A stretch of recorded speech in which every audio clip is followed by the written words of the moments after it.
বিপদে আপনাকে গ্রাস করে রেখেছে, কোনো কাজেই যেন সফলতা নাই, যেটাতে হাত দেন সেটাতেই লস, কোনো কিছুতে আপনার সাফল্য নাই, সন্তান কথা শোনে না, স্ত্রী কথা শোনে না, পরিবার পরিজন নষ্ট হয়ে গিয়েছে, কিভাবে আপনি বাঁচবেন? প্রবাসে আটকা পড়ে গেছেন, আসতেও পারেন না, কোনো কাজও পাচ্ছেন না, আপনি আমলটা করেন।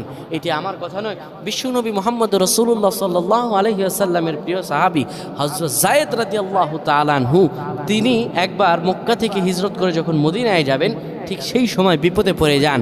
ওনাকে একটি লোক বিপদে আটকে ফেলে এবং ওনাকে হত্যা করার চেষ্টা করে। তখন তিনি আল্লাহ তাআলার এই খাস নামটি ধরে সাহায্য চেয়েছিলেন, আল্লাহ তাআলা তাকে বিপদ থেকে মুক্ত করেছেন। সুবহানাল্লাহ। সেই দোয়াটা কি? তিনি যখন বিপদে পড়ে যান, তিনি বলেন, আগিসনি ইয়া রহমান, আগিসনি ইয়া রহমান। অপর এক বর্ণনা এসেছে, আগিসনি ইয়া গিয়াসার রহমান। যখনই বিপদে পড়ে যাবেন